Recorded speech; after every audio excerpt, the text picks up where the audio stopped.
Yeah, we'll save the self-reflecting and navel gazing. Nasal gazing. Yeah, the Dayquil's hidden. Dayquil's hidden. We're gonna save the navy gazing for another day.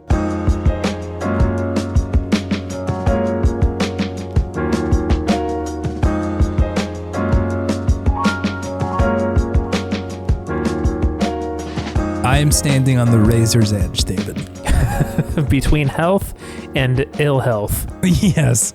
I have come back from traveling and I'm right on that cliff's edge. I'm Kratos right now, standing on the edge, being like, is it time to go? You can hear the faint licks of Creed in the background. Hold me now. I'm taking Dayquil 'cause I feel a little bit icky. Not feeling so good right now. Hey, welcome to Video Game Podtimism. It's the Optimist video game variety show where two best friends talk about the wonderful world of gaming. My name is Chase, and I'm not sick yet, but I did take Dayquil, and we're pretty much there. I'm just about sick. My name is David, and I am watching Chase's energy flag between normal and ill. It's fascinating to watch, truly. There's a sort of mania in my body right now because, like, I didn't do anything all day because I'm trying to, like, not push it. Mm-hmm. And so I've got just this kind of, like, uneasy energy, but also, like, my throat hurts. I'm sure the Creed impersonation is doing me no favors, but... You Scott stapped over the edge there. I stapped nearly over the edge, and... That's the end of the joke. I don't know. See, that's what I'm saying. Like the Dayquil brain just it really lets me fall down. You get going quick, but then all of a sudden it's just the bottom just falls out. And you're like, where am I? What was I? Should I just sing some more Creed to get out of this? Like, what do I do now?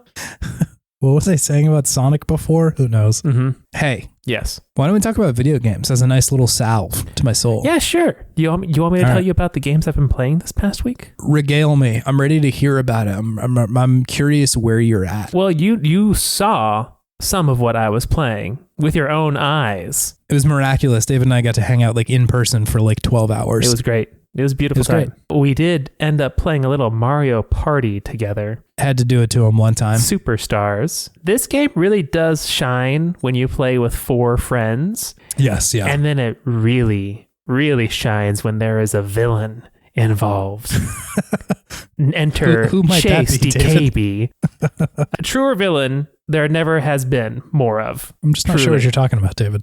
Truly. But this was a great game. It was a great game. Chase won by literally a single coin. A single coin. Really pulled it out. That was absurd. Mm-hmm. But even though I'm very upset that it happened, I love the lore that it adds to my feud with Donkey Kong. The 1 coin game, the 1 coin win. No matter what, DK just finds a way. It's another chapter in the hatred of DK. Mm-hmm. Mm-hmm. Yep. The original Mario villain, truly. But it was great. It was a lot of fun. Yeah. Really enjoyed playing it with you and Emily Alice and Mallory. It's a fun time. Yeah, it was great. I love Mario Party. I have also dipped back into Hades, the original. Yeah. I am not getting into the early access. I know it's supposed to come out in like a year when it's fully released, but I'm waiting. I'm waiting for it. I said the same thing, David. I was like, I'm going to be such a good boy and not play Hades 2. I'm just so scared of the internet now. Mm-hmm. Like there's probably going to be so many spoilers, but we'll see. Yeah, probably. We'll see. Probably. Anyways, Hades, the king is back. Yeah. Still a very good game. I booted it up and started playing it on the TV, and Mal, like without even looking, just clocked as like, oh, you're playing Hades again? I'm like, yep. Which really just goes to show how much of that game I played when it first ruled my world. Yeah, that your partner is able to clock just the ambient noises of a video game that she has never even played. Yeah, she knows the sound effects and the music to heart. She has it down. Mm-hmm. But still, it's still so damn good. I'm just so sure that Hades 2 is going to be fantastic as well. And from everything I've heard from people, it's that, yes, it is that same level of polish and goodness and probably just even more of it. So very excited to try that one. Whenever I get around to it. I have some things to say about it pretty soon here, David. I'm sure you do. But yeah, Hades, still very good. Yeah. Dave the Diver, also still a very good game. I'm just kind of in the good game realm right now of just enjoying these like 3 or so games going back and forth because they all give me something very different, these 3 games. If I want thrills, I can go into Hades. If I want some chill vibes, I'll go into Dave the Diver. If I want to just relax and do some math, I'll go to Bolotro. Just some chill math, yeah. Still, I'm really liking how Dave the Diver adds more fish the further on into the game you get, like just even to the different like basic levels. And I really enjoy the fish farm. I enjoy the fish farm very much. I like to see just a giant tiger shark swimming around with a bunch of small fish, not eating them, but just hanging out, just vibing with them. Makes no sense, but I'm here for it. Yeah. And I'm also really impressed in how the game is able to get me to instantly recognize different types of fish with just like these very small sprites that they have on the screen. It's fascinating how I am able to know what fish I've caught before, what's a new fish, and I'm starting to just be able to identify different fish just by looking at them. And then I was watching some show the other day, I forget what it was, and it showed a fish on the screen, like a real fish. I'm like, oh, it's a parrotfish because of Dave the Diver. I'm like, oh, great. And I'm learning about fish now. This is a fun time. I always love when video games sort of leak out into the real world with the knowledge that they're teaching me in ways that I don't expect. Yeah, it reminded me of like the Assassin's Creed games. They teach you about history, or like Rome Total War, same thing. The most recent one was in Japan when I was walking around Kabukicho, and our tour guide was like, oh yeah, you know stuff about this place. You must like know the history of the Yakuza, or like you must know this area. And I'm like, yeah, something like that. It's definitely not because there's a fictional guy named Kiryu who like I love and I'm obsessed with. You told him that you played the video game, right? I did. Yeah, no, I was like, there's a video game called Yakuza that has informed me about this stuff. Did he know about it? No, he didn't. He probably was thinking, but maybe he does now. Maybe Kazu's out there playing Yakuza. Loving it. Maybe. It's a good game. Yeah. It's a good game. Yeah, it's a good game. And then the new game I'm playing this week, Little Kitty Big City. Little Kitty Big City. Tell me about the Little Kitty in the Big City there. I'm enjoying this game. Yeah. This is kind of what I wanted from Stray. Stray was trying to be a very serious, kind of moody, brooding story, whereas this just feels kind of like Goose Game with a heart. If you played Goose Game, right? So of course, like you can still mess with people and be mischievous, but it's much cuter than Goose Game. And there's a surprising amount of talking in this game for a game about cats and animals mostly. But a lot of it's like cutesy, kind of endearing talking, and maybe except for some of it, which is fun to see. But this game is interesting. I wouldn't say it's very deep, but the art style is great. The platforming is a little buggy, but it's not like game breaking or anything like that. But they get the motion of the cat down so well that you kind of forgive a lot of other things going on with the game that aren't as polished.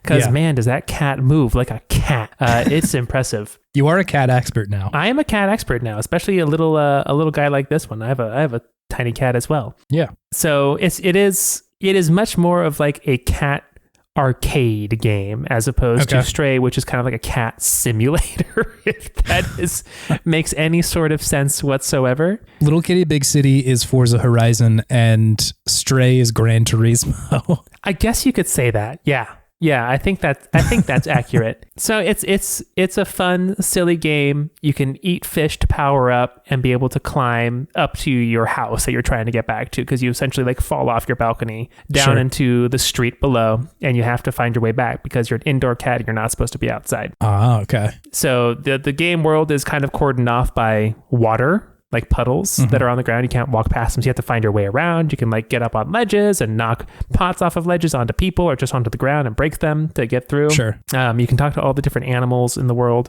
There's a tanuki who's kind of sketch, but like a scientist, which is cool. There's a crow who is just trying to make you find like shiny things for him. Yeah. There was a duck that just went on and on and on about like the lore of essentially like a Godzilla type creature in this game. Like, I was reading for like a good, what felt like 2 or 3 minutes. I'm like, how long is this going to go for? And I just started clicking through the dialogue, and it just was like paragraphs. It just kept going. I was like, why is there so much dialogue in this game?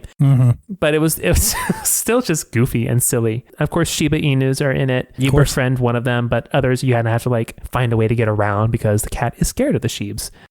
So yeah, it's a It's not, there's not much to say about the game except it's fun to be a mischievous cat in this world. Yeah. The platforming is interesting. I wouldn't say it's anything to write home about, but it's fun enough to try to think about the verticality of the world, to find the different shinies you need or the different fish you need to eat to be able to climb back up to your home. And it's a surprisingly big world that they let you run around in. Yeah. So there's just a lot to see for this little cat in this big city. Seems like it's much more of like a vibes game rather than like a... I would say so. Yeah, it's much more a vibes game than it's not mechanically dense or anything. I wouldn't say it's anything to write home for about like the story. It's just if you want to hang out and be a cat for a bit and talk to some silly characters, it's a good game for you. I imagine it being a good game to play with like a kid. Sure. Yeah, that's cool. The art style is really beautiful. I'm sort of like watching people play it in the background while you're talking about it.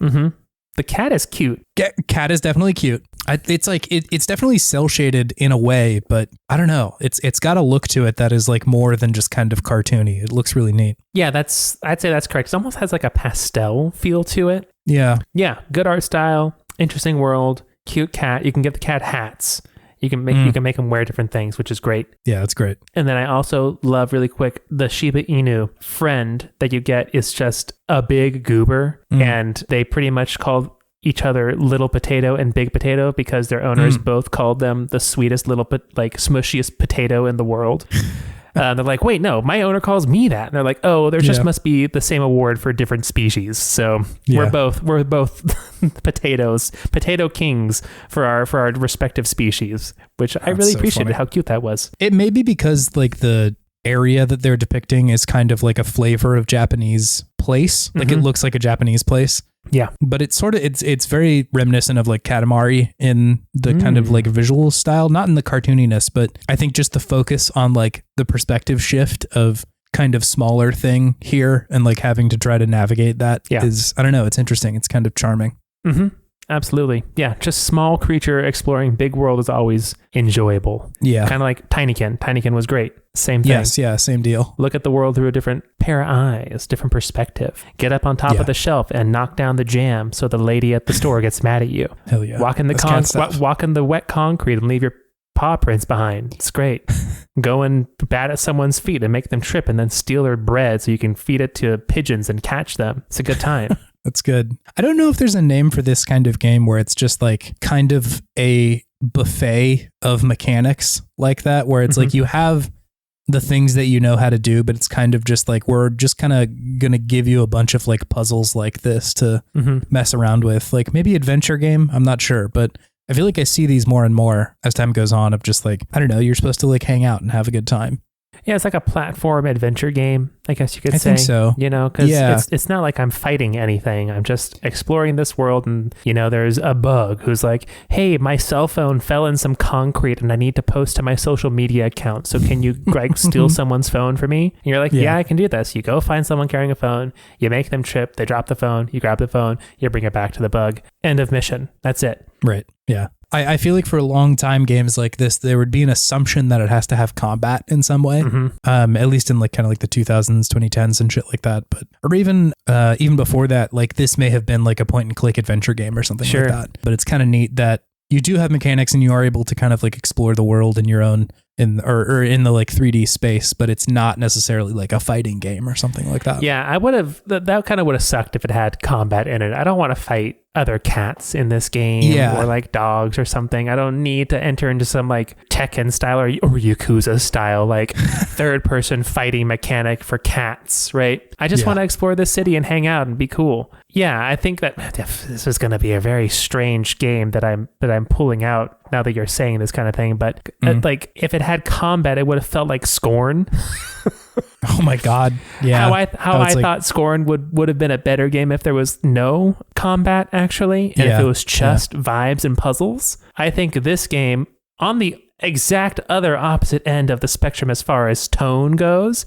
Yes. But this one is succeeding for me now because it is just running off the vibes that the game is giving you and just easy, breezy puzzles and just letting you enjoy being in this space, right? It's sort of the joy of what makes like Mario Odyssey or something good like that. Maybe Mario Odyssey kind of borders on having combat, right? Like you can, throw your hat at dudes and remove them from the game. But like in the same way that Mario Odyssey is kind of just like go explore and like do your thing. And like that's the way to progress through the game. So is this, which is new. And that's cool, man. That's good video games. Yeah. No, I'm enjoying this game quite a bit. And I enjoyed playing it with Mallory last night. And it seemed like Bruce was very interested in the screen when I was playing the game. So I think he recognized that there was a little kitty like himself on the screen. It was a very rare feat to see you go full dad mode on Bruce while I was there.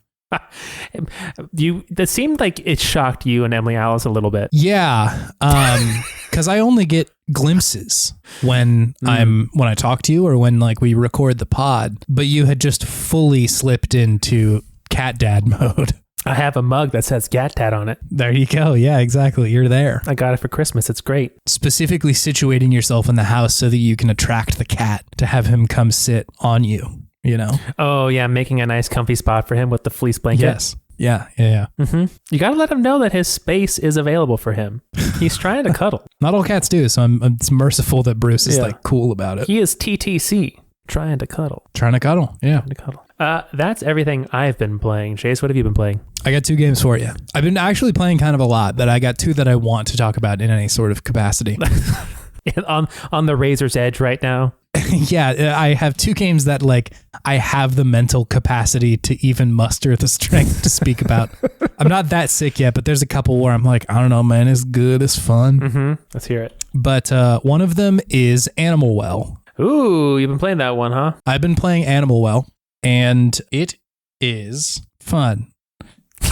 Sorry, my brain just died. It's fun, huh?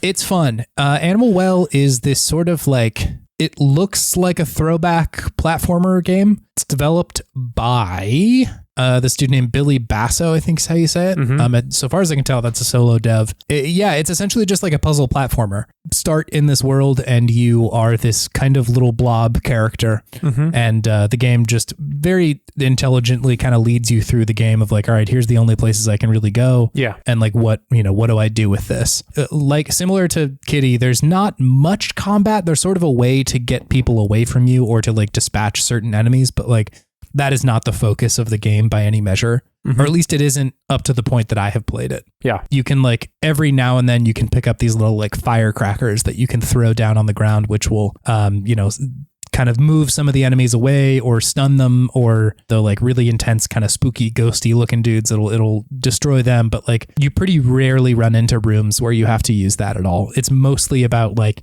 how do I move from one part of the screen to another? There's a locked door. How do I get through it? Or there's a place that's a little out of reach. How do I get there? Yeah. Which is all like really good. I have heard from people that it gets a little wild towards the end of it, that there's like some, I don't know, meta stuff going on. Ooh. I haven't gotten to that part yet. It is largely just kind of a platforming, puzzling sort of deal up to this point, which like I'm loving. I definitely don't need it to go that extra mile. I'm excited for it, whatever that contains. I've heard people sort of compare it to Fez a fair bit. Ooh. I'm curious what they mean by that, because Fez has multitudes in it, right? Like it's a lot of things. Yeah. And so I'm wondering if is it like, the kind of reality bending stuff or, the puzzling that kind of happens after the game is over, or like where's the comparison coming from there? But yeah, I'm really liking it. I think that the game handles tone in a way that is very fun. Like, you're a very cute little blob, but the world is like kind of menacing in a way that is very fun.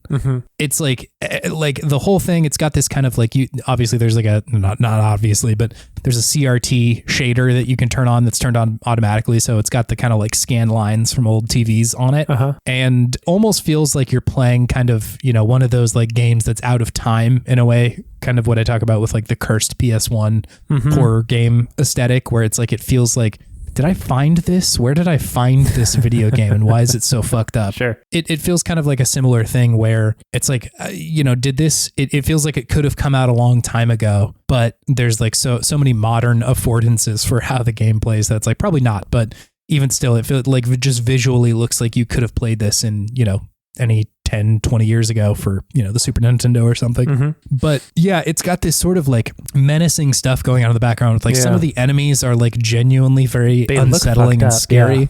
Yeah, there's like some fucked up enemies around and like the sound design is also kind of frightening just in the way that's like, it does feel like you're in some kind of like cursed hole in the ground where all these animals live and like, it's not safe for you to be there. It's the similar kind of fear of like, hearing a creature in the middle of the night or something like that. Or if you're camping and hearing something kind of rustling around in the bushes, it's like, oh God, what's out there? Anyway, I think all that's really well done. And again, it's sort of suggesting scary things, but I'm not sure if that's at some point going to like add up to something actually genuinely terrifying, or if it's just sort of like, that's the tone that it's trying to communicate. Yeah. Does this mean something, or is this just kind of the aesthetic you're going for? Yeah, exactly. Yes. But I'm enjoying it regardless. It's just like such a competent puzzle platformer. Like every room you walk into, you're like, what do I even do here? Mm-hmm. And how do I like get from one place to another? And it does the great thing where it is just so hard to tell what to do the first moment you walk in there, but then when you figure it out, you're like, oh my God, I'm a genius. I can't believe I figured this out. So hard to do, but so satisfying. Yes, so challenging to figure out, but you can, and like it's possible to do. So I think all of that like really rocks. It suggests quite a competent game designer to me usually. Like somebody, or when a game is able to do that, it's like you have really considered how this will go when someone's playing through this kind of stuff. And yeah, I don't know. It's just really good. So yeah, I think that's largely all I have to say about it at this moment, because I think a lot of my enjoyment or my feeling about it it's going to change depending on what it adds up to, like what the kind of like takeaway from this game is. And I sort of suspect I'll have to beat it to get that. But if I'm just judging it off where I'm at now, it's still like a really, really fun puzzle platformer. So I'm kind of just enjoying it for that part of it. Oh yeah. I've seen like it not get disparaged, but I've seen people be a little bit, I think, disappointed by it because it's getting such wild comparisons. Like people keep comparing it to Fez and Tunic. And like, I think I saw that after I had started the game and I was like, maybe, but at this point, I'm kind of just hanging out with it. Like, yeah, I didn't get those comparisons just automatically walking in the door. And so it hasn't been quite as, challenging to play it and like not, quote unquote, be let down or something like that. That's not really been my experience. I'm kind of just like, wow, fun. It's cool. Good platformer. They compare it to those two games as in like the subject matter, like the gameplay. What are they comparing it to? I think the Tunic comparison comes from the fact that like the game doesn't explain much to you and you're kind of just supposed to figure it out. Sure. Up to this point, I have not experienced the like, oh my God, it's been here the whole time stuff that Tunic has,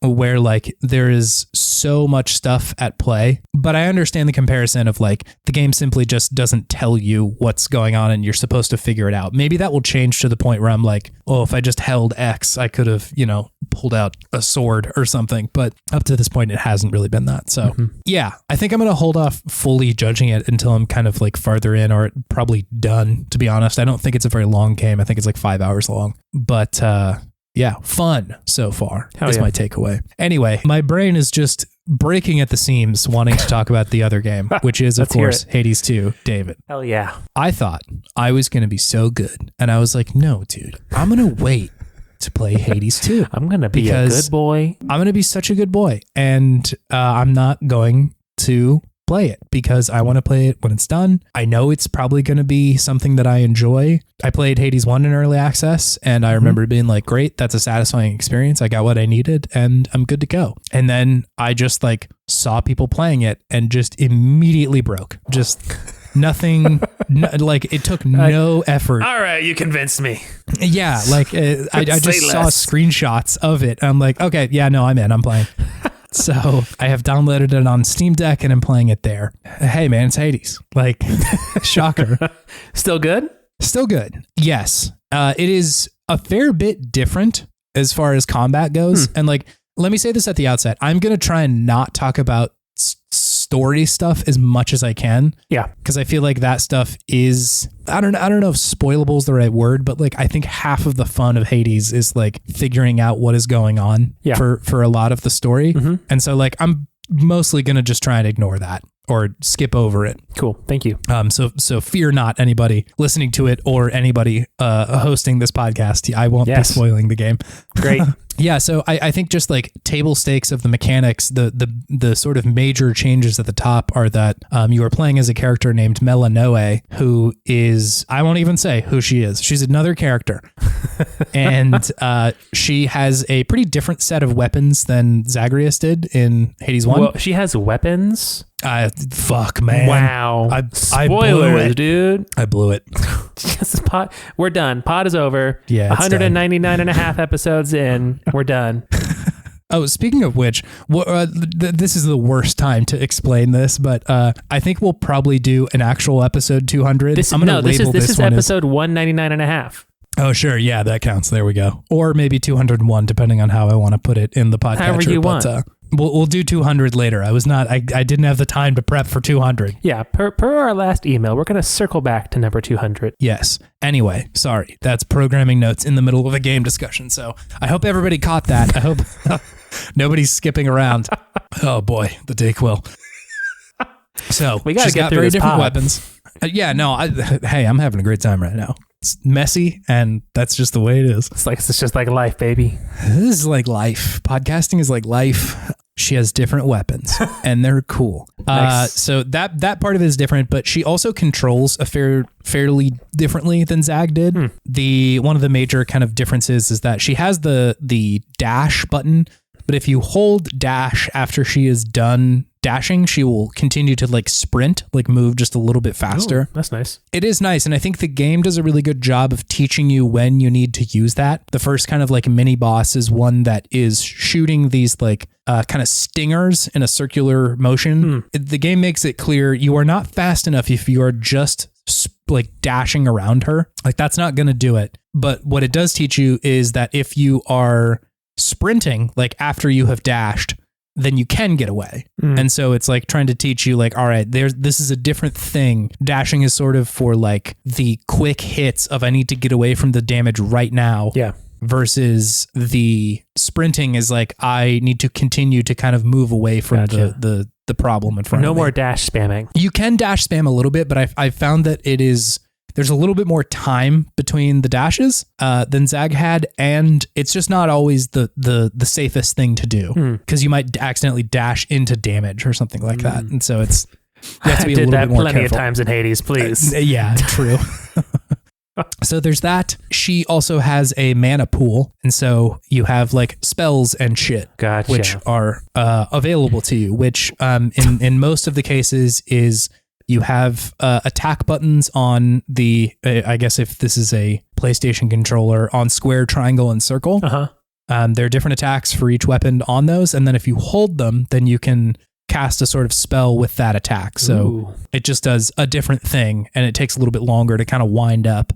But oftentimes does like more damage or does damage in like a different pattern or it does it very far away or any number of things. And so it immediately sort of makes, I was walking into it being like, this feels pretty similar to Hades 1, but was kind of getting my ass kicked for a little while. Yeah. And I think the game is asking you like, you need to play this differently. I was saying, you thought this was going to be Hades 1? Think again, scrub. Yes. Yeah. It's kind of a different thing. So for me personally, I think all that's really good because just mechanically, I would have been okay with more Hades 1, but I do appreciate that they're trying to at least change things up enough where it's like, all right, yeah, this is like, I am having to learn new stuff. I'm having to kind of be bad at the game for a little while now. I can't just walk into it and crush immediately.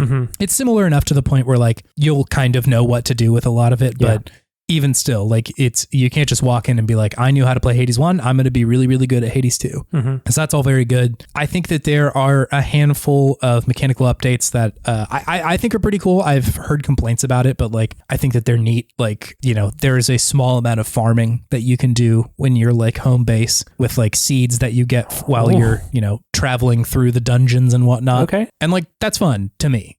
People don't like the farming. I think some of the complaints come from the fact that like, you have to choose what tool you're taking into the dungeon.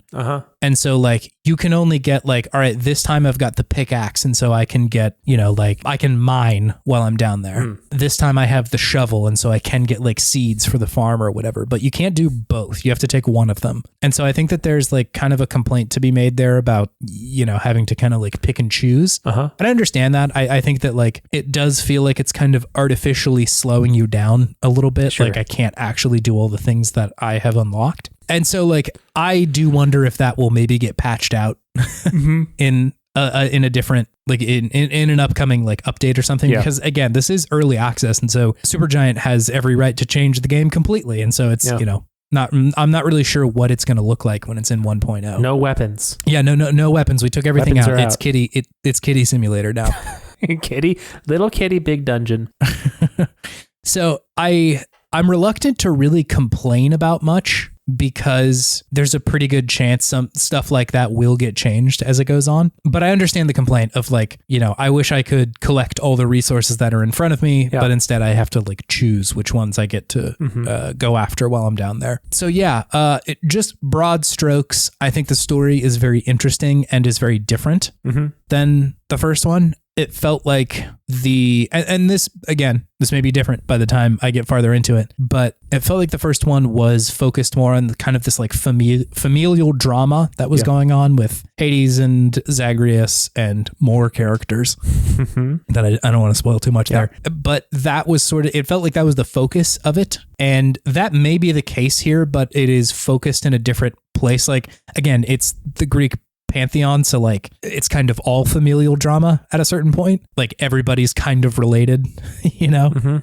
But even still, it feels like there is a little bit different of a focus. And I think Melanoe herself she's kind of playing the straight man in the, if you're talking about just like how they're written, like Zagreus was kind of like the comedic relief a lot of the time, whereas like Melanoe is kind of taking things seriously in a way that Zag did not. Yeah. And so it, I think, allows different parts of the cast to shine, that other people can be kind of goofballs, and that's the fun part of it. Or like that they can be kind of, you know, sillier in a way where whenever Zag was hanging out with another goofball, it was kind of not overwhelming, but like, I just think those two contrast a little bit differently than, you know, Melanoe being kind of like serious about it. So, you know, I feel like that's as much story as I can really get into, but just like speaking in broad strokes, I think it is different enough to keep me interested while still kind of remaining like in this, the Hades 1 zone where things are, I don't know, there's like, everybody has like a secret, it feels like, you know, and you're kind of trying to figure out like what's happening here. So yeah, I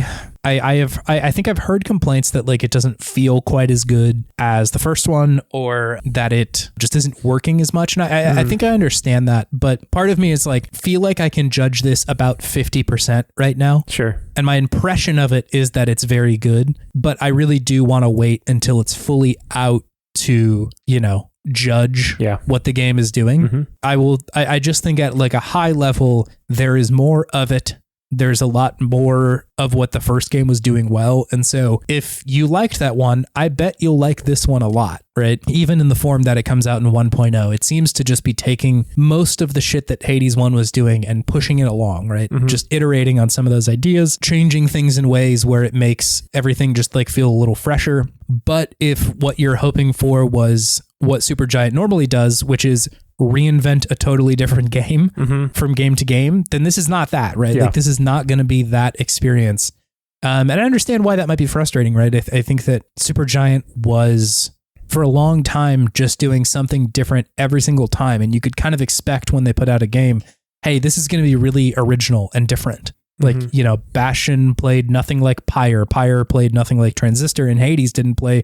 It kind of played like Bastion a little bit, but it's a very different game. Yeah. And so I think for them to just directly make a sequel that like, you know, I'm saying it does feel different than Hades 1, but like, you know, if you're looking at a scale from Hades, Hades 2, and Pyre, clearly Pyre is just a totally different thing, right? It's a very different game. And so, you know, it's not true that these are so different from each other they are unrecognizable, but it's a sequel, right? And I part of me was going to be surprised if they just totally said Hades 1 and done, and that's it. Because like, what a fucking smash success that game was for them, you know? It won so many Game of the Year awards. It probably made them just boatloads of money. Oh, yeah. And like, I don't know. I think that there is room to tell more stories in this world than just Zag's experience with his dad, you know? Yeah, absolutely. Obviously, that's, you know, there's more to that first game than that. But even still, it just feels like there is still a lot of room to storytell. And I will say that, like, some of the places that the game is going has proven that already. That, like, it is talking about different stuff. It is showing different sides of people that you've seen that you haven't seen before. There are definitely a lot of new characters that, like, simply weren't in the first one. And so it doesn't feel like this is, or at least to me, it doesn't feel like this is them, like, you know, milking the franchise or something like that. It feels like they probably said, wow, what a hit the first one was. Wow. What a hit. Wow. What so many hits in the Supergiant catalog. It's true. I mean, yes. And so, like, you know, are they resting on their laurels a little bit? I think partially, but I also think that they are taking a look at what made the first one fun. Maybe some of, like, I wouldn't call them shortfalls, but places that they could innovate or iterate, trying to see, like, can we change this enough that it feels like a totally, or at least a little bit of a different experience. Yeah. I'll say for me personally, it does feel like they're doing that so far in a number of different ways that I cannot say into a microphone without annoying a whole bunch of people. Yeah. Because, like, it would be spoiling a couple of things that are, like, I wouldn't say mid-game reveals, but, like, things that happen a little bit later of, like, wow, wasn't expecting that to go down. Sure. But yeah, I think the way that the game is structured, the way that the levels are structured, the different things you can do with the people at your sort of, like, home base. It's not the House of Hades anymore. It's a different spot. And all of that stuff just feels new and fresh. And so I'm enjoying it. Yeah. I'm enjoying it 50%. I will reserve the other 50% for when it, you know, fully comes out. But I think for my money, the people who really liked the first one will continue to really like this. And geez, man, everybody's so hot still. They really did not falter on that part of the game. Oh, jeez. Oh, jeez. Oh, shucks, man. Where's all these hotties coming from? That's just the way it is. They're Greek gods. Oh, mama, they sure are. It's just amazing. I love the character design of pretty much everybody. There's a character that whenever you die and come back, the first thing he says to you is, hello, princess. And I'm just like, yeah, dude, I'm in. I am the princess. Call me princess every time I die. Thank you. It's very good. Everybody's so hot. I talk to Nemesis every time I die, and she's like big muscle mommy, and Nemesis. She hates me. They got the T-virus down there? Yeah, they got the T-virus in this one. This is Resident Evil. No, this is Hades Evil 3 with Nemesis, featuring Nemesis. Oh man, the Dayquil's hitting my brain, David. I just felt it cross my brain-blood barrier. Once you started talking about how hot everyone is, like, I saw something break in you. Yes, your body became susceptible to the Dayquil at that point. It was prodding for weakness before, and now it slipped through my barrier, and now I'm all Dayquil brained. But sure enough, yeah, everybody's hot, and, like, it's good. I think they're also, like, not to beat this drum once again, but, like, it is a very great example of how sex and sexuality and being hot in a game can be used in a way where it's not oogly, where it's like, this is part of their character. I think Aphrodite is kind of the example, right? Of, like, that is an extremely horny character design. But it's Aphrodite, man. Like, she's the god of love. Of course she's going to be horny, you know? Like, that's part of the deal. Like, sexy, not necessarily sexualized. Maybe not Aphrodite. Maybe not Aphrodite, because, yeah, there are plenty of people who are not sexualized who are like, man, that's a hottie. But, you know, they're not, like, showing hella skin or something like that. And so, like, it's really wonderful to see that was not a fluke, that these people know what they're doing with that kind of thing. Because I think that's still kind of one of gaming's biggest misses very consistently, is knowing how to write, like, sexuality into a game that isn't just oogling, you know? Yeah. Damn. So speaking of, like, connections to other games we're talking about eventually here, but like, yeah, it's just kind of, it's nice to see it when it rolls around that, like, oh, good, somebody knows how to do this. All, like, hope is not lost. All hope is not lost. I think for a little while, at least, like, you know, in maybe the early 2010s, my reaction to people pointing out, like, hey, games are really bad with depictions of, like, people's bodies was like, maybe we just don't approach that topic, which is like not, I don't think, a very mature reaction to that information, right? Right, Like, bodies don't exist anymore. right. Like that's not really in tune with reality, right? Like people are sexual beings. And so like it's, I think just ignoring that is not the way to go. And so it's really nice to see just like actual responsible depictions of people like, well, that's a part of their character. So like this makes sense, but it's not everybody, right? Yeah. Like it's not Dead or Alive beach volleyball. It is Aphrodite, the fucking god of love. And you know, the characters who aren't like that aren't dressed like that. Yeah. They can still be hot and you can still like depict them in a certain way where it's like, you know, their dialogue suggests that they're like an attractive person, but you know, I don't have to buy the cat girl DLC costume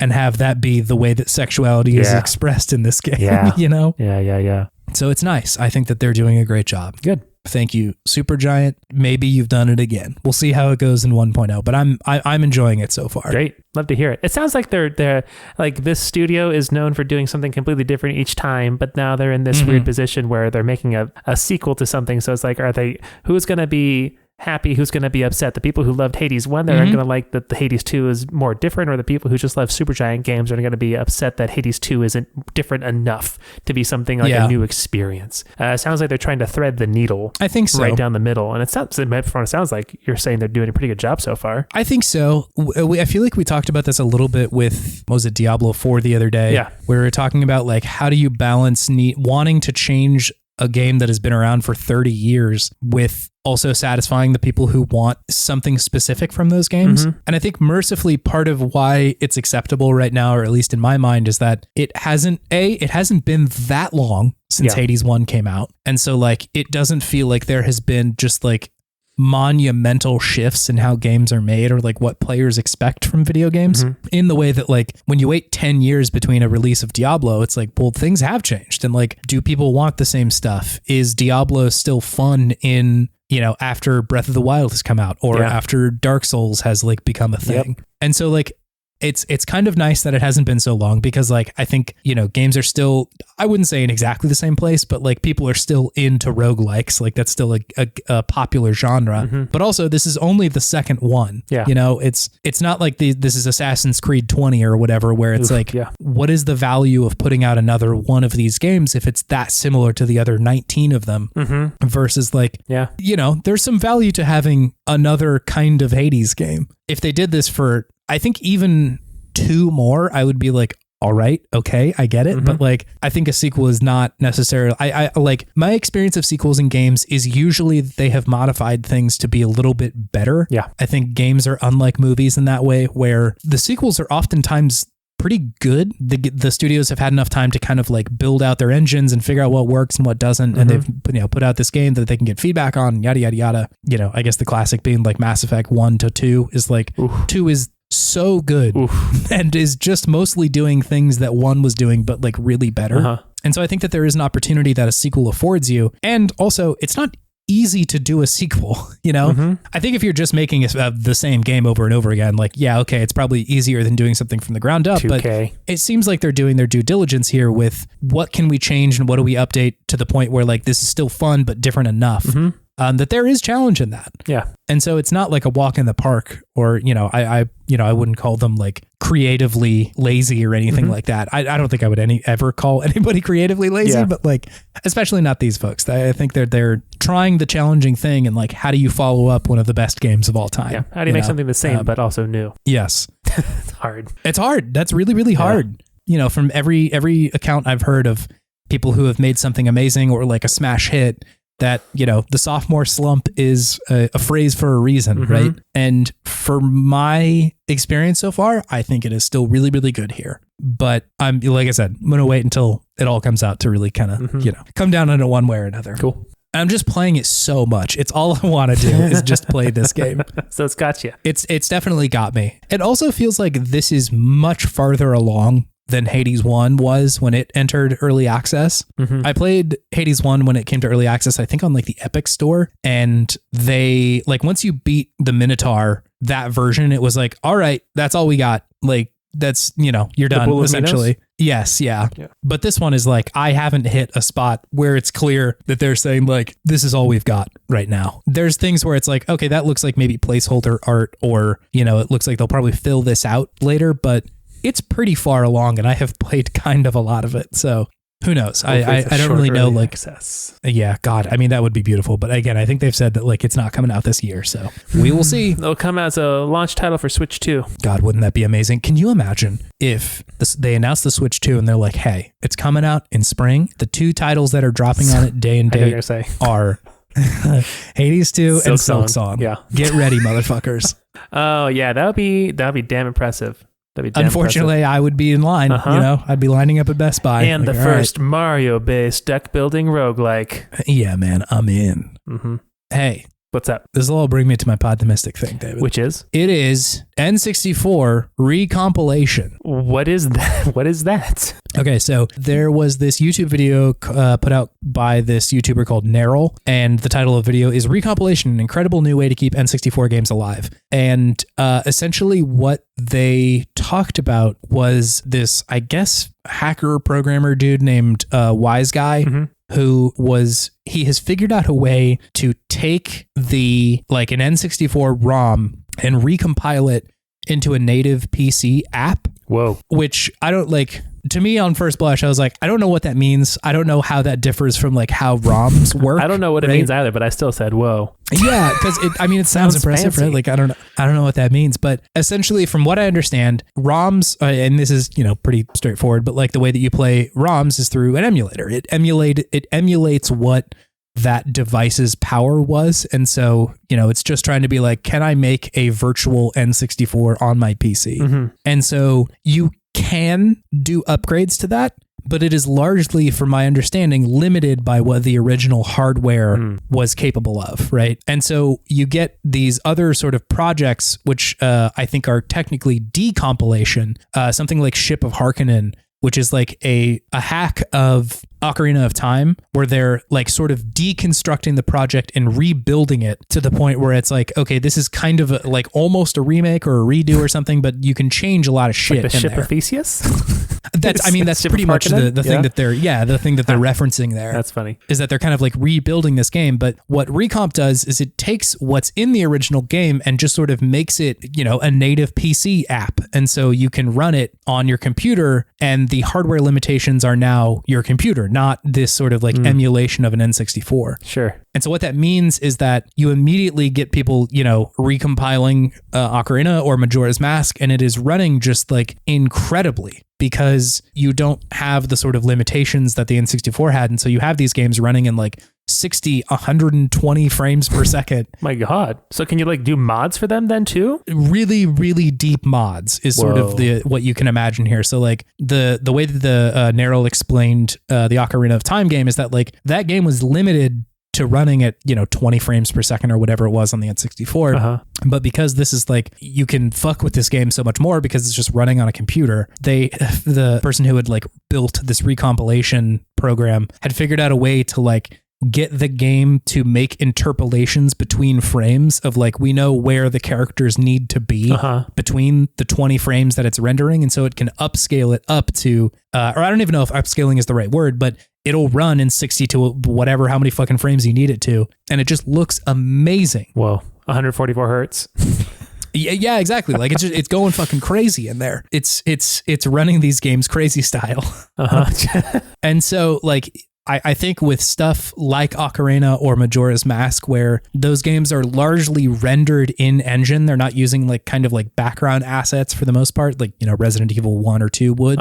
You can get just like insane performance out of these games where it's like turn on ray tracing and you turn the frame rate up really, really high. Ray tracing. And suddenly exactly. Yeah. No, it looks so bizarre. And like part of that, I think for some games, like there was an example of Mario 64 with like weird water physics on that were like damn near realistic.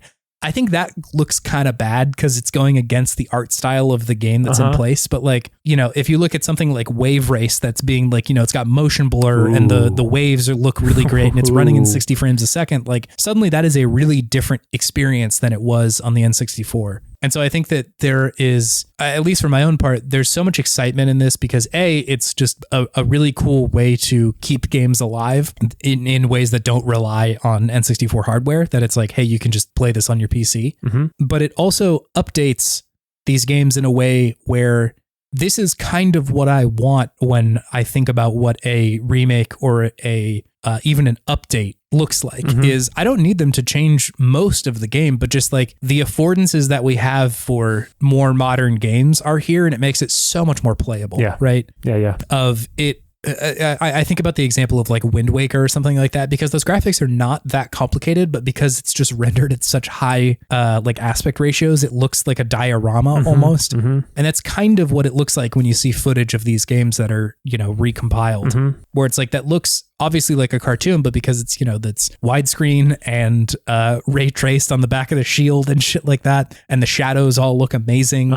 And hey, they also added autosave or something like that. All that stuff is really cool. So I think it's like a really wild development with, I guess you could call this emulation, but it's almost not the same thing. And I'm just really excited about it. I think seeing what all of these games from this era look like with this treatment is a very exciting prospect. It's really, really cool. So yeah, I'll put a link to this video in the show notes so that people can check it out if they want to. It's pretty nuts. So yeah, that's my Podtimistic thing. So do you download the recompiler and then you just put you feed it a ROM, and then it decompiles it into a like exe file that you can run on your computer. I'm looking at Ocarina of Time. It's crazy. The draw distance is insane. It's so weird to look at because like I'm so used to seeing what that game looks like on N64, and so to see like, hey, the polygons are still in the same spot, but like it doesn't, like you don't see the individual like limits of the game with the pixels or the kind of ickier looking parts that would show up if you're just running a ROM. Not to mention like the sound is not compressed anymore, and so you get like very high quality audio coming out of this stuff. So it's just wild. It makes it seem like a modern game that is doing the art style of an N64 game. It's very strange. Wow. Yeah, it's almost like pseudo regalia, like we had talked about a few weeks ago, where it's like it's intentionally doing that kind of art style, which doesn't, like to me when I was playing that game, it didn't feel like a game from 1999. It felt like this is definitely a 2024 game. And so I think suddenly a lot of these N64 games that, the mechanics have aged well, but just like kind of the visuals of them look a little messy, are suddenly going to be very playable and very like exciting and interesting to check out. Wow. He's playing on Steam Deck. Yeah, it's runnable on Steam Deck for a lot of the cases so far. So this came out 4 days ago, and so I think that this scene will probably kind of explode for the most part. And so I'm really interested in like, how the community develops this, what happens, how quickly things change, because like, with the modding stuff, there is a lot that you can add to these games that would just, again, make it a little bit more nice to play in 2024. Absolutely. Wow. Autosave in Majora's Mask or something like that. This is a game changer, it sounds like. I think so. Yeah. Now they just got to do a recompiler for the PS4 so we can get Bloodborne in 60 frames per second, right?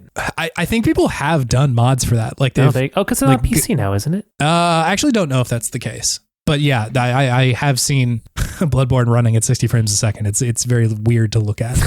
Yeah. Anyway, so that's what's on my mind. Rad. Do you have anything fueling your sense of optimism, Dave? Yeah, and it comes from something bad that happened. Oh no. As we all know, or probably most of us know, Microsoft shut down some studios this past week. Yes, yeah. Real bummer. Yeah. Tango Gameworks being one of them. And then, Arcane Austin. And then also Alpha Dog Games. So yeah, Alpha Dog Games, Tango Gameworks, and Arcane Austin got shut down by Microsoft. Tango Gameworks being the creators of a game that I really enjoyed recently, Hi-Fi Rush. Yes, yeah.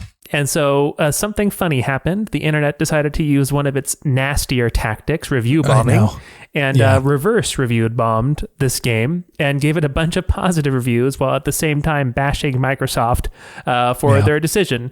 So it's kind of I didn't love some of the language that people were using about Microsoft. Like, I'm not defending Microsoft at all. They did a bad thing, but I'm not trying to put more nastiness into the world is all I'm saying. But I love that they reverse reviewed bombed something. That's the first time I've heard of someone or some group doing that, and I just love the positive spin that was taken taking to take review bombing, which is usually used to create negative reviews and make something seem bad, and doing the opposite with it and giving something more credit that it rightfully deserves, I think. So good on you, internet, for doing something halfway decent this time. Yeah, I saw that happen when it was kind of popping up. It's a bummer. The layoffs really suck. All like really talented studios, and so it's a shame to see them kind of go this way. And I think the conversation has rightfully kind of twisted of like, what did we need to do? You know, like Hi-Fi Rush was a hit and got reviewed really well, and like, you know, I would love to just keep paying Arcane Austin to try and make another Prey. You know, like Prey is an amazing game, love that and so game. it's like. It really bums me out that those people got let go. It's just it's a real bummer about the state of the industry right now. So I agree that I don't know, showing them that like there was a lot of love for this game is good. I don't know if that would have even really changed things if this had happened before the layoffs happened. Sure. You know? But it is nice to see people being like, hey, this was actually very good. And we cared about it. So it's not going to bring anybody's jobs back, which is a real shame. Sure, but it's nice to see. Yeah. Absolutely. So nice to see them using their internet powers for good. I'm realizing I'm creating such bad audio by chewing on a cough drop while I'm talking into a microphone right now. It adds to the style of this episode. Yeah, this is video game droptimism, where I eat cough drops for an hour and a half and try to edit out all the lip smacking that I'm going to be doing. It's okay. I dropped something by my feet earlier in case you didn't hear.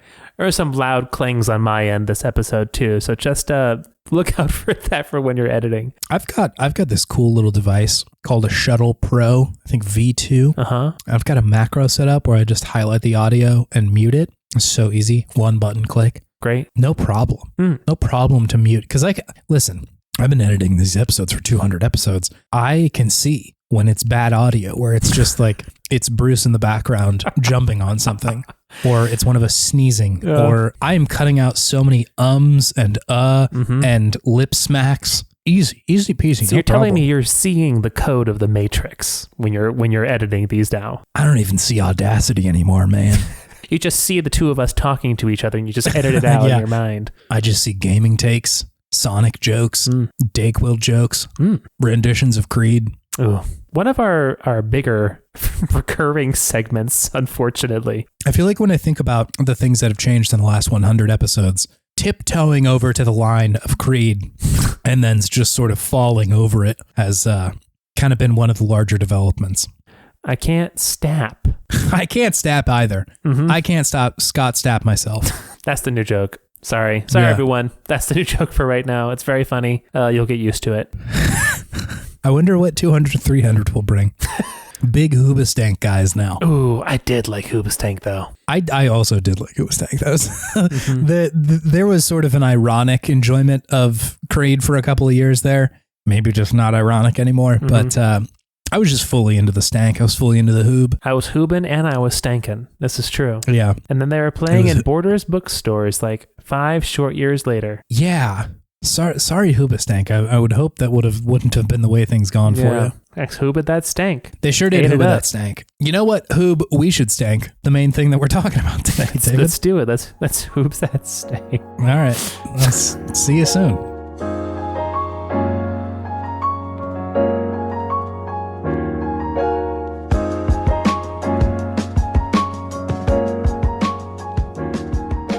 Hey, it's Good Games. It's a segment where we talk about normally the okayest games of yesteryear, or in this case, a total banger from a few years ago. Yeah. And gush all the things that we love about them. Yeah, not going to bury the lead. We played Butterfly Soup. Yes. For this game. This was not a game that I had heard of. I had never heard of this either. Yeah. I think that's mostly a failing of my exposure to visual novels. Yes. It's something that I don't have much insight into. I think that's a lot of just like, I don't follow enough people on the internet to know what is good in the world of visual novels, you know? Because every now and then you'll see something like maybe Slay the Princess pop up on the Steam charts and like rise to the top. But for this stuff where it's like, this is just on somebody's itch page, or, you know, it's just kind of floating out there. Yeah. It's harder to come by unless you've got sort of enough people, or, you know, you're the person who's looking for it. So that's the game we played. That's the game we played. That's the game we played. Hey, Can I hit you with some hot stats about this one, David? Please. Hot stats. Cool. So Butterfly Soup came out September 17th of 2017, which feels recently despite the fact that that was 7 years ago. 2016? 2017. 2017? 2017. That was 7 years ago. Wow. Yeah, a long time. Jeez. It was made by this person named Brianna Lee. She had also just made, I was going to say she's made some other games, but it's mostly just a sequel to this. Butterfly Soup 2 is the other one she made. Normally, there's a lot more history with the companies, but it's just her, so far as I can tell. So she's made this one and Butterfly Soup 2. Anything else? So far as I can tell, that's mostly it. I wonder if there's like, some other games that are out there, or like apparently Palm Gets Wi-Fi is another one that she did. Okay, cool. All things considered, she's mostly been focused on this series in her game design career. There's not a lot of reviews of this game on the internet. Normally, I will find one from an outlet, run it through Google Translate a number of times and mangle it up real good, eventually spitting it back out in English. But there wasn't a lot of those. So I took a review from user JJ Awesome on the Google Play Store. Fuck yeah, that's awesome. I took their review and ran it through Google Translate a number of times to mangle it up and get an artist interpretation, which I'll read for you now, David. Let's hear it. This is impressive stuff. It's exciting and thrilling. Balance is difficult. I love that you can play from each character's perspective, go behind closed doors, stand inside, and play different characters in different ways. I'm so glad Vietnam is gay. Like she said, it's hard to find. Crying is happiness, right? And you gave that 5 out of 5. But yeah, apparently JJ Awesome liked it quite a bit. And again, not bearing the lead, so did I. This game rocks. Yeah, this game was really good. I forgot to mention it was suggested to us by listener Novachild, who had said, this is the best visual novel I've read/played. It's so good, and it's free, and it's on mobile, which is definitely worth pointing out at the top that you can play this almost anywhere. Yeah. Like if you have an Android or an iOS device, it's just free. You can just get it. Yeah. Play it on your break at work. That's what I did. It was awesome. Yeah. And like, we can get into why, but like, it's so worth it. This game is so fucking good. I feel like we've talked about this a little bit before, but like both of us are pretty inexperienced with visual novels. Yes. Like it's not a genre that I think either of us have an extreme amount of experience with. I feel like every year we play one or two, we're like, hey, that's a pretty good one. Yeah. But we played a few for episode 69. So we did a few there. Yeah, we did. But we did some of those. You liked Dream Daddy a lot. I think you like had good things to say about that game. Yeah, visual novel and dating sim.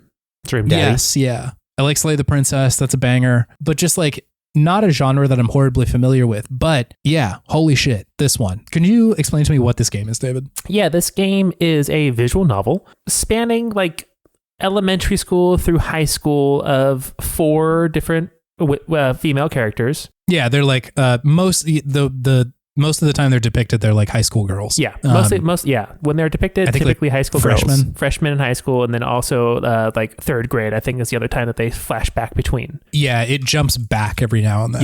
Yeah. And they are all friends and connected in different ways, and they have varying sexualities and how they discover those sexualities in their lives and the relationships that unfold as a result of that. And there's a lot of baseball thrown in together into this as well, because they are all on a baseball club team. Because baseball is cool. The presence of baseball was like almost a jump scare in this game to me. Was it? Did it bring back some memories, Chase? Oh yeah, because I also played baseball in high school for a brief moment. 1 year, 2 years? Just one. I was not very good at it because like I had never played baseball before in any capacity, and so I was like not great at the sport. And so I was like, I'm actually good on playing more of it. And it didn't have nearly as much of a self-discovery impact as the baseball team in this game. Yes. But it was, they went a lot harder on the baseball than I thought they were going to. They got into the baseball. They got into the nitty gritty. There was a lot, which was kind of fun. I know that I'd read that Brianna Lee was like interested in making like a almost like sports anime influenced game. Right. And so I think that's kind of where she was drawing the inspiration from there. Because I feel like it could have just been an afterthought, you know? Like we played Hatoful Boyfriend recently, and I feel like largely the school stuff was not the important bit, right? It could have been something that was really important, but it kind of wasn't. And so when like the baseball scenes continued to like go deeper and more in depth, I'm like, There's a lot of fucking baseball shit going on here. This fucking rocks. But yeah, so like the main sort of thrust of the story is that you initially start playing as this character named Dia, who you're playing as her when she's like in third grade or whatever. And I think the main sort of thrust of the story, there's a lot going on, but the main thrust of the story is her relationship with this character named Min. Yeah. Essentially, like they knew each other when they were much younger.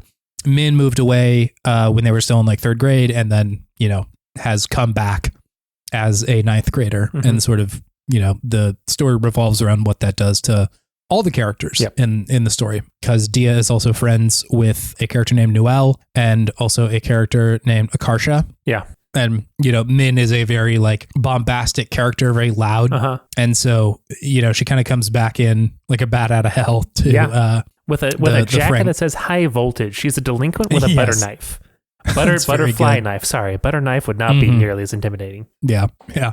And so a lot of it is just about that. I think that, you know, getting into the things that rock about this game, I appreciated that like there are big things happening for these characters personally, but it is very unlike something like Doki Doki Literature Club, where like there's this wild meta narrative going on or something like that. Things are swinging in like just insane directions. The most important thing in this game is the characters, and like you really feel the emphasis there. And it also feels really, really honest for how like high school people act, you know? Not everything is super duper important, but they're written well enough that like you understand what's going on kind of beneath the surface without them having to be like, you know, the old like trope of high schoolers talking like they're 27 years old, despite the fact that like these are freshmen, you know, like they're 14 years old. Like nobody's going to be that eloquent, and people are going to be wearing their emotions on their sleeves in ways that like, you know, older people would not.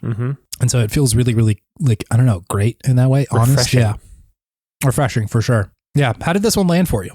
I loved it. It's a very genuine, personal story for all these characters.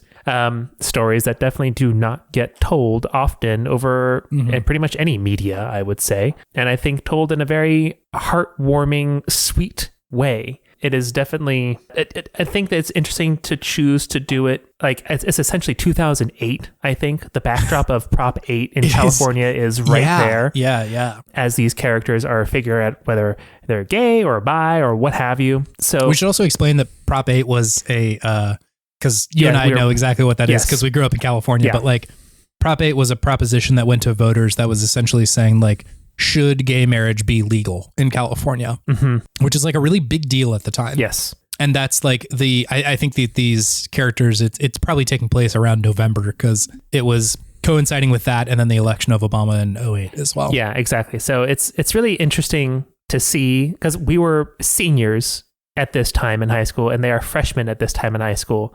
So it's very, I guess, personal for me in that regard. I just kind of understand those characters at a base level a little bit more because of that shared experience of being in high school, which was pretty fucking crazy being in high school during the Prop 8 thing in California and in Sacramento, the capital, where there were all these protests and crazy things going on. So that is an interesting historical component of this game. Yeah. This game also takes place in Fremont, California, which is like kind of near San Francisco. Yeah, it's Bay Area. Yeah. And for anybody who's like not super familiar with that area, like there are pockets of like incredibly conservative people that live there. It's not just like a super liberal bubble in California or anything like that. Absolutely. So you would get exposed to, you know, people being like very vocally anti-gay at the time. Yeah, it just out of nowhere, they would just start spewing this stuff at you. Which was intense. But I really enjoyed that about the game. I enjoy how you see these relationships unfold and how it's just kind of so messy and beautiful between all of the characters. Yeah. There is no like perfect, it's always all good relationship. There's always like good and bad with any of these interactions. And you can, it does a really good job of writing these characters in a way where you can see how they are actually feeling underneath the surface, but that's not exactly what they're saying or what they're saying to their friends, right? Which of course is a very high school thing to do. And I think more so when you are wrestling with your sexuality. For sure. And yeah, it's just it's a very adeptly written game because it definitely writes with its heart more than its brain, which I think is kind of needed. Not to say that the writing is dumb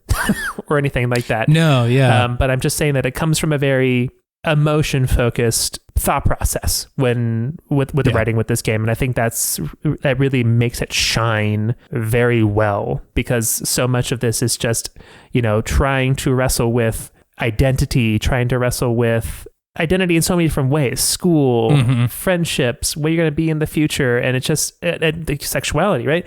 And it just hits on so many different notes so well and all at the same time, which is really impressively done, I think. Yeah, no, it's I think the writing with your heart is important here, because like that is, I think when you're 14, there is very little writing being done in real life with your head. Like emotions just feel so loud when you're that age. Absolutely.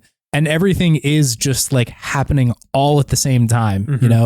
I think that the story that they depicted with Noelle being like this kind of like overachiever character and, potentially wanting to maybe, be more interested in the baseball team and like, wanting to take a look at like, can I come out of my shell a little bit more? Can I focus on something that's not school? Maybe having a good experience with some of the people on the team, and then immediately going home and her mom kind of like berating her for not getting an A+ rather than an A is just like, so I have seen that interaction before. Yeah. Like I was lucky enough that I didn't really have it personally, but like had plenty of friends that told me exactly the same story of like, yeah, my parents are like never satisfied. Like I can't do any right in their eyes. Yeah. Just seeing the destruction that can wreck in someone's life. And then obviously, yeah, like her popping from there over to like just going directly into like a chat room with the three other kind of main character girls, and seeing how all that plays out, and like how Min is like very unaccepting of Noelle initially. And like, again, it's just so deft the way that they write all of them, because as an adult, you can see like, is Min like jealous of Noelle because Noelle's close with Dia? Yeah. Is she jealous of that? And like Min is someone who like just has very little filter on her emotions and usually reacts very loudly. And so like, is that why there's a problem here? But it's understandable why everyone's sort of like reacting in the way that they are. Plus, like I love Akarsha so much. she's great. Just the fucking best. She's like, it's so hilarious to see, Dia, who's like clearly struggling with being gay and like, accepting that in her own mind. All of the scenes with her like internal dialogue of like, like Min and I were close when I was younger, but like anybody would have been close to their, girl best friend at the time. I was just imagining it. And like, it must have been, if there was a boy there, I must have been into them. Like, contrast that with the first time that she like runs into Min and they like collapse onto each other, and her inner dialogue is just in all caps, I'm gay, I'm gay, I'm gay. It's so amazing. And like, obviously, like, I was never a queer teen girl, but like, you can feel the truth in that of like there being something that you don't want to be real with yourself about, or like there's a part of your personality that you're just not really sure how to grapple with. And I just really appreciate that this game is not depicting like queer suffering in the way that I think a lot of like coming of age tales or like somebody struggling with their sexuality kind of can, like I feel like I see that trope a lot in media of like, yeah, we're going to have gay characters, but they're going to like really go through it. Yeah. Whereas like this is, they're not having an easy time with it, but this is not like horrible. Yeah. It's just them being like, I don't know how to deal with this. I'd say that the really heavy stuff that this game depicts is largely with the relationship with the parents, which each of these characters' parents. You see kind of like closer looks with Dia, or is it Dia's parents? No, it's Min's parents and Noelle's parents. I think you get kind of a closer look at, and Noelle's are, very harsh on her with school. Min's are like much more traditionally abusive towards her, right? Like throwing shit because she like cut her hair, or, talking about how, she's, mentally handicapped or something because she's want to do boy stuff. Want to do boy stuff. Quotations and like all that around boy, of course. Yeah, exactly. And like that stuff is heavy. And I again, comparing it to Doki Doki, which is kind of liberal with the amount of traumatic shit it's showing you, this game is very careful with how much of that it shows you. But it's so like surgical with how effective that shit is of like, this isn't like the main focus of the game is the friendship between these 4 girls and like how close they are and sort of the, you know, almost the will they won't they with Min and Dia, but also like just trying to, you know, have a clear depiction of what their lives are like. And so to, you know, sprinkle in this like maybe 5% of the game being this kind of like intense and brutal experience, but have it hold so much weight, it supports everything that you've already seen about these characters of like, I totally understand pretty much everything that these characters are, right? Like, I think it could be easy to say that like Min is intense or like bombastic or over the top, but I think seeing how her parents treated her, you get like, this is a response. This is, I understand why she has approached the world that she has because there are people telling her that like, you need to be quiet and you need to be more feminine and you need to like have your hair cut in a certain way. And so it's all this sort of like act of rebellion, which totally makes sense, right? Like that, it's much clearer in my head. Yeah, they do. They do a really good job of. Well, was it just one person who made this game? Is it? So far as I can tell, like I know that she like had help with, you know, testing and some of the music and shit like that. But I think largely this is her game. Okay, well, she did a really good job of taking like the stereotypical high school tropes of jock, nerd, rebel, and like the goofy kind of class clown person and making them all very deep and intricate characters and having those trope aspects of them be explained in a very natural, understandable way of like, no, this isn't just, I'm just not putting these in here. This is like a reaction to something that has gone on in their lives. And that just like the slow unfolding of that is really satisfying. Yeah. It like on first blush, it's just like, hey, this is kind of a fun, well-written game. But I was not expecting them to go as hard into like, why are these people the way that they are? Yeah, you know? Exactly. It's just so well done. Again, in a way that doesn't feel like they're ever doing like, and now it's time for exposition. They're just like giving you little scenes of like, oh, okay, I understand why Akarsha's like this, or I understand why Dia has like made dogs such a big part of her life. You know, I just love Dia as the character as well. She's amazing. She's great. Like so introverted, so shy, also like incredibly athletic and jacked, which is really funny. Yeah. Also, like if we haven't mentioned it yet, this game is really funny too. Oh my God. It's hilarious. Like, I think a lot of the humor just comes from the interactions between the 4 of them, but it so smartly kind of adapts the stuff from Ace Attorney, where like you have the sort of like almost punching sounds or like things kind of flashing on the screen to emphasize certain things happening that like really helps the comedic tone of it all, which is all really, really good. I think the game would be funny without that, I think, but it really, really helps it. The sound effects are pretty crucial in some of those scenes, though. Like the interactions between Min and Akarsha when they become friends and just like do the dumbest, craziest shit together, and they play the really bad recorder version of My Heart Will Go On from Titanic is so good. Yes. Like I was playing the game with the volume kind of low. I'm just like, is that the recorder version of My Heart Will Go On on blast? And I'm like, this is amazing, and just the artwork that goes along with that is so good. One of the most genuine laughs I've had from a game in a while. I'm just like, this is great. This is so it's good. Really, really funny. And I like, again, I think it's just handled so well because I think normally this kind of game might be a dating simulator where, and I was kind of worried about that at first. I was like, man, I hope that's not the case because these characters all seem so defined. Yeah.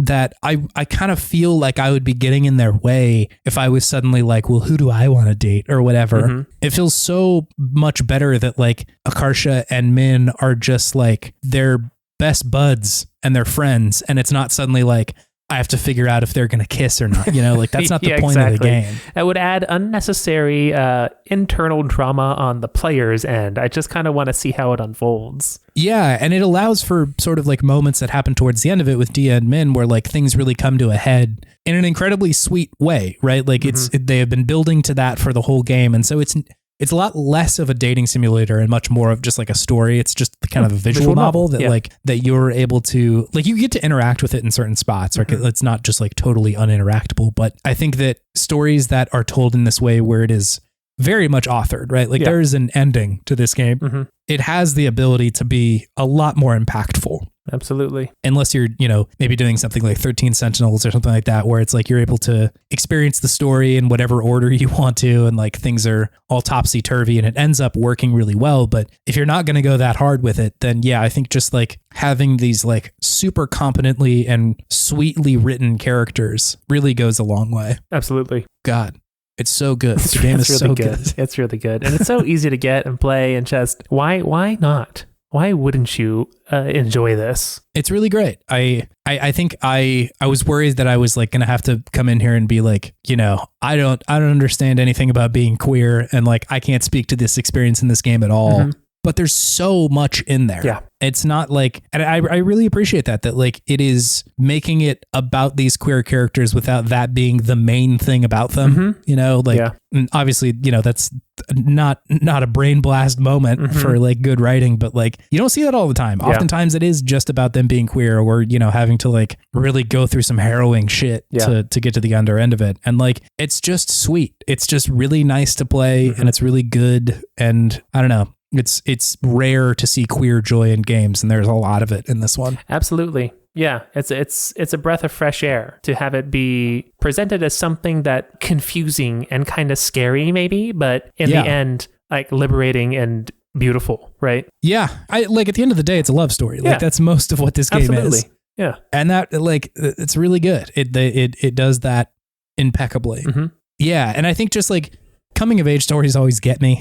They always like really hit me. I think that's why Kingdom Hearts works for me so well. And like, I won't spoil what they say, but at the end of the game, like there is very much a scene where the characters are kind of just giving advice to someone playing the game. And that really, really worked for me. I know it could be cheesy in some worlds, but like, I know that Brianna Lee has pretty publicly said, I made this game and I made it free because like, I needed this when I was growing up in 2008, like I needed this kind of experience, and I don't want people to have to pay for that. And, I want this to just be available for somebody who needs it. And so incredibly admirable. I wish her as much success as she can probably muster, because that's such a kind and admirable thing to do. But it also like comes with the ending of that game where she is able to kind of like speak directly to the audience and be like, here are what all of these characters are kind of like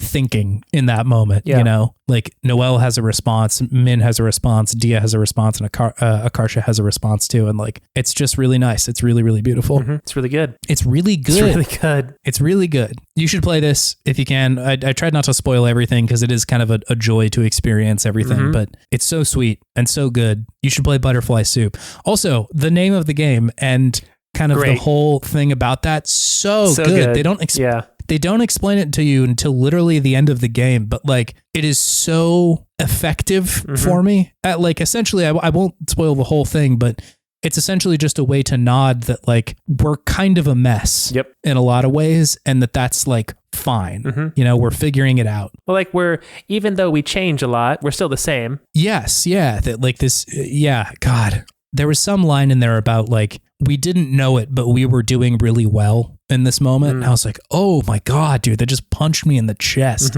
with how effective that is. Because I think that like, even at the time when I was 14, I think that there was a perception on my own part of like, I'm fucking this up, or I'm not doing it right, or like, I'm wasting my time or doing something wrong or anything like that. And so whenever a piece of media can hit you in the like, you're doing okay, you're doing much better than you think you are, it just always lands like a fucking ton of bricks on top of me whenever that happens. So yeah, good game. Good game. You should play it. It's free. Play the fucking video game. Yeah. It's insanely relatable. It's great. Thank you, Novachild, for suggesting that we play this game. Great suggestion. It's going on the shelf. Great game. Going on the shelf. You're just going to put your phone up on the shelf? Yeah. I'll put it in arcade mode, have it play through it on its own. There you go. Butterfly Soup speedrun community. Yeah, any % Butterfly Soup.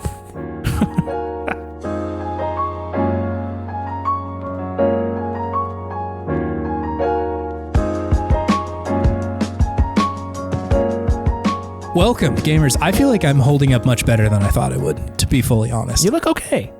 I look okay. I think Butterfly Soup brought the life back to me. Oh, like a bowl of chicken noodle soup. Like a bowl of chicken noodle Butterfly soup for the soul. I wonder if I will be in the same condition next week. I wonder if I'll just be a real pile by the next time we record. Is that how long you stay sick for? I feel like like I said, I'm just at the precipice right now. And so there's a world where it's like most of Wednesday and like through the weekend. And then by Monday, I'm in that like not sick zone, but I sound like just a big pile of garbage.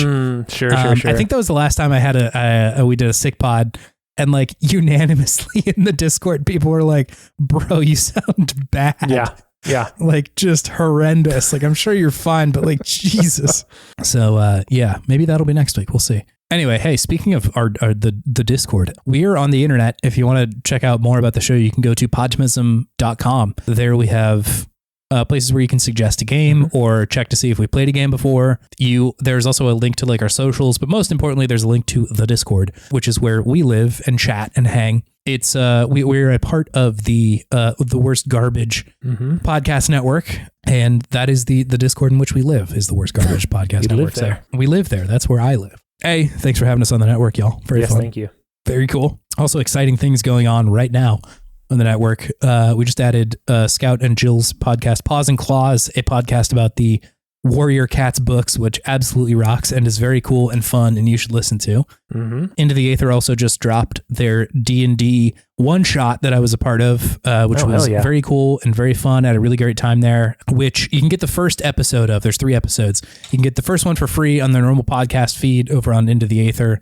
And if you want the rest of it, you got to become a Patreon member and get the other 2 parts, which I will say is extremely worth it. It's 8 hours of D&D, so you get your money's worth and a bunch of other stuff too. So, hey, that's cool. Also just announced a new podcast called .zip. Ooh. Featuring AJ, Kim, and also me. I'm there too sometimes. Officially announced. It's officially announced. It's a new podcast coming out where we talk about big games and little packages. So just teeny tiny little video games that you can play in like an hour or 2. Butterfly Soup would probably be a good one of those, actually. Absolutely. So first episode of that comes out May 20th. Give it a look if you're so interested. It's fun and cool, and AJ produces it, and it sounds great. And I like talking about video games with them too. So, hey, gaming. He can't get enough.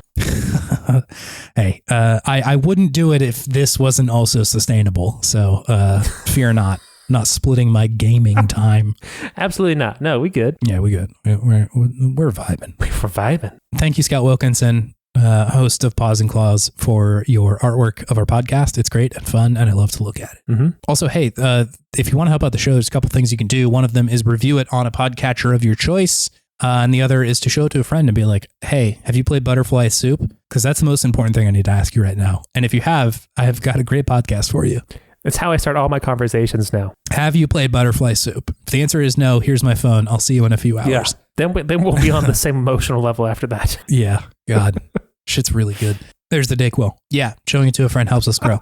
Also, listener, thank you for listening to this show. We appreciate you being here. This is not episode 200. We'll have a little bit more to say about episode 200 eventually. We're probably just going to play a bunch of good games. But yeah, we'll save the self-reflecting and navel gazing. Navel gazing. Yeah, the Dayquil's hidden. Dayquil's hidden. We're going to save the Navy gazing for another day. But thank you so much for listening. We really appreciate all of you. Yeah, thank you very much. David, do you have any gaming wisdom for me? Yeah. Be you. Do you. Yeah, true. It's great. It's great. It's good. Talk about it with your friends. Yeah. Share things with your friends. Do what you think is the right thing to do for you. Especially if it's eating cough drops on a podcast, even if that might make some bad audio, you know? It's adding to the vibe. It's certainly adding to the vibe. What if you had a cough drop soup? I think that would be pretty thick soup. So would it be a soup that is melted cough drops, or is it cough drops in like a liquidy broth, like a chicken stock? I was imagining it like you have a chicken stock with cough drops in it, because like just molten cough drops seems like a really brutal experience. Mixed with like a little water to thin it out. You have to, because it has to be so thick. And like, I don't think menthol is supposed to be consumed in quite that I was about to say, would that be poison at that point? I think if you drank a whole bowl of it, that might be poison, which is like not great. you know? Yes, poison, last time we checked, is not good for you. Not a friend of the podcast. No, not a friend of anyone, really. Chase likes bedtime, is what I can see in Chase's eyes right now. I don't like bedtime. You can't tell me what to do, Dad. I don't like bedtime. I love bedtime. I wish bedtime was a better time for me personally. I know that I'm supposed to sleep, and sometimes that makes me not sleep. Sure. I've recently switched over to taking magnesium to try and sleep rather than melatonin.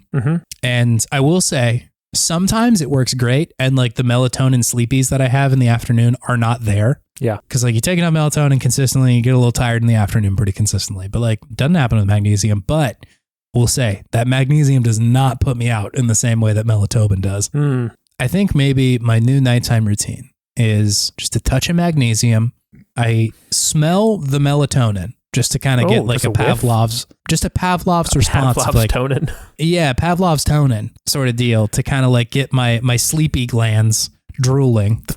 That was so bad. Is that what they're called? Is that what they do? So bad. It came out. I didn't mean for it to sound so bad. I was saying, like, you know, Pavlov's dogs, they drool when they hear the bell, but sleepy glands drooling is so bad. It's just such an unfortunate thing to bear witness to. You brought it into the world, Chase. I know. I'm just kind of vibing sometimes on the wherever my brain is taking me, and that one was a tough direction. Sure. I was as surprised as you were. I was a little shocked. You kept going. You kept going with it. Sleepy glands was one thing, and then you said that they were drooling. That was drooling is really the bad part here. Yeah. My Pavlov's dogs were barking in the sleepy way. How about that? Woofy woof. And so I'll do all that. I'll put on butterfly soup too. I'll hang out with my buds. Nice. I'll make some cool discoveries. Akarsha will tell me that she's been hitting on me for years and that I just haven't noticed. Yeah, you dummy. Come on. So fucking funny. This game is so good. It's really funny. Akarsha's great. Yeah. Who would you say you're the most like in this game? Depends on the time in my life, because I have definitely been extremely shy Dia before. Yeah, absolutely. But I think I empathize the most with Akarsha. I see that. I'm kind of the same. Yeah.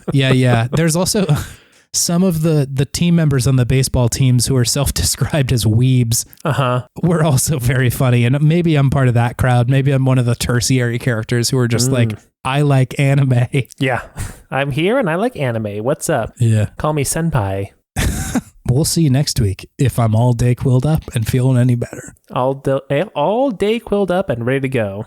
Find out next time on Dragon Ball Sick. Quilled up white boy. High on the sauce. Quilled up white boy with a little bit of swag, you know? That's the new name of the podcast. We'll see you next week, gamers. See ya. Bye.